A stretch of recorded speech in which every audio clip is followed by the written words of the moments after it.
जब make in India कहते हैं तो मेक फॉर इंडिया भी है, क्योंकि 125 करोड़ का देश है, इतना बड़ा मार्केट है। लेकिन हम चाहते हैं कि वो फुल प्रूफ कैसे बने, आसान कैसे हो और सामान्य मानव के लिए वो इजीली एक्सेसिबल कैसे हो। ये अगर व्यवस्थाएं देने में हम सफल होते हैं, और मैं मानता हूं कि हमारे देश का नौजवान हमारी अपनी समस्याओं को, यहां किसी ने कहा कि मैं अगर उस देश को उसकी समस्याओं को समझूंगा, शायद तिवारी ने कहा, मैं अपनी समस्याओं को समझूंगा तब जाकर के मुझे रास्ते खोजने का सूझेगा। और ये जितना हमारा बढ़ेगा, देश के विकास के लिए बहुत संभावना है। उन संभावनाओं को लेकर के छोटी छोटी आवश्यकताओं से लेकर के बड़ी बड़ी, और स्टार्टअप का मतलब ये तो नहीं है कि हर किसी के पास $1 बिलियन का काम हो रहा है और 2000 लोग काम करें, जरूर नहीं है। 5 लोगों को भी अगर मैं रोजगार देता हूं तो मेरा स्टार्टअप मेरे देश को आगे बढ़ाता है।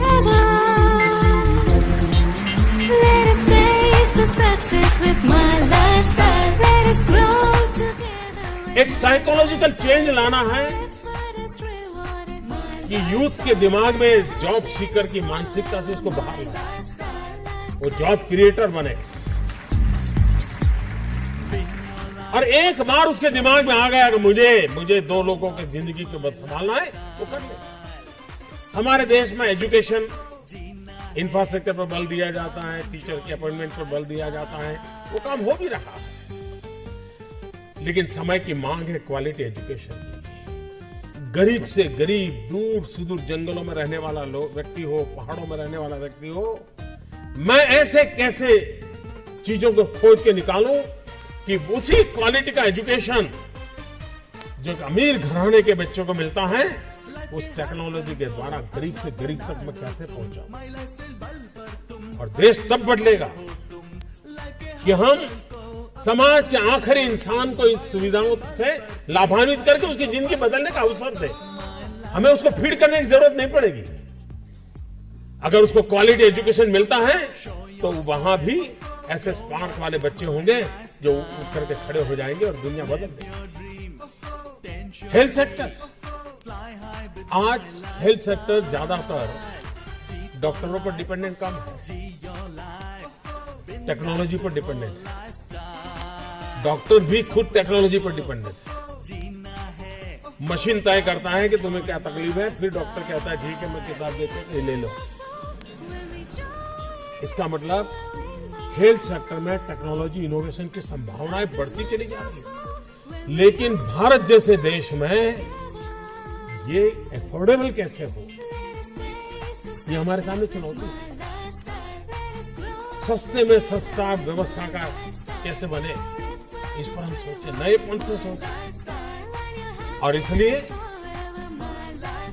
स्टार्टअप कहने के बाद कुछ लोगों की सोच होती है तो बड़ा हाई फाई होगा, लैपटॉप के बाहर दुनिया कुछ नहीं होगी, मोबाइल से जुड़े होंगे। ऐसा नहीं है। ये लोग हैं जिन्होंने कोई न कोई कमाल किया। यहाँ हर प्रकार के लोग हैं। आप देखिए हैंडीक्राफ्ट, भारत का हैंडीक्राफ्ट दुनिया में अपना डंका बजाए, ऐसी आप ऐप बना करके दुनिया में प्लेटफॉर्म क्यों न खड़ा करें।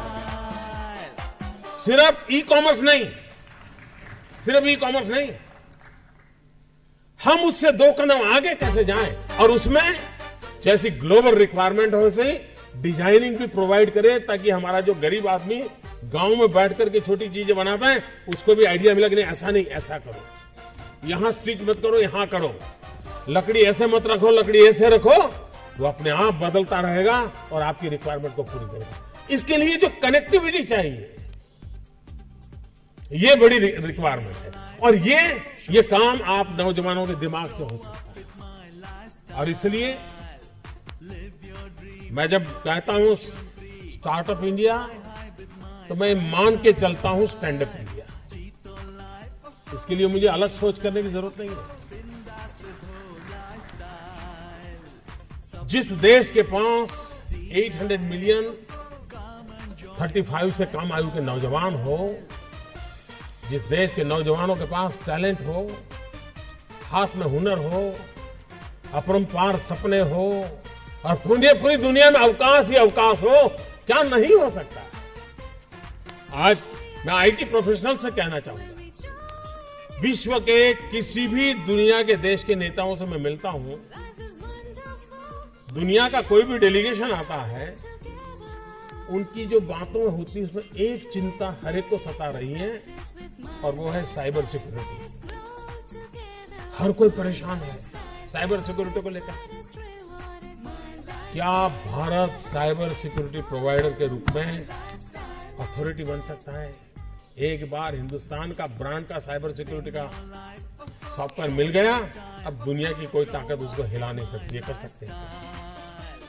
मानव जात के लिए चुनौती आवश्यक है, क्योंकि सरफरे लोग तो हैं जो तबाही करने पर तुले हुए हैं, लेकिन हम मानवता को बचा भी तो सकते हैं।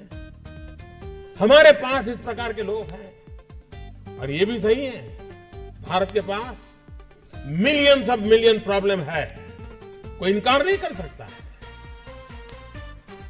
लेकिन एट द सेम टाइम मुझे इस बात का भरोसा भी है कि बिलियंस ऑफ बिलियन माइंड भी है। अगर मिलियन प्रॉब्लम है तो बिलियन माइंड भी तो हमारे देश में है। हर स्टार्टअप के पीछे कोई न कोई समस्या के समाधान का इरादा रहना चाहिए, और जब किसी स्टार्टअप के पास समस्या के समाधान का इरादा होगा तो उसकी संतोष का लेवल भी कहीं कुछ और होगा। जब किसी की जिंदगी में बदलाव लाता है तो उसको एक सेटिस्फेक्शन मिलता है। और इसलिए मैं वो कुछ करके दिखाऊं जिसमें मैं जॉब क्रिएटर बनूं, मैं वो कुछ करके दिखाऊं कि जिसके कारण किसी की जिंदगी में मैं काम आऊं, मैं वो कुछ करके दिखाऊं कि मेरे देश को एक कदम आगे ले जाने में मेरा भी कोई योगदान हो। इतना भी अगर सपना लेकर के हम चलते हैं, हम बहुत कुछ कर सकते हैं।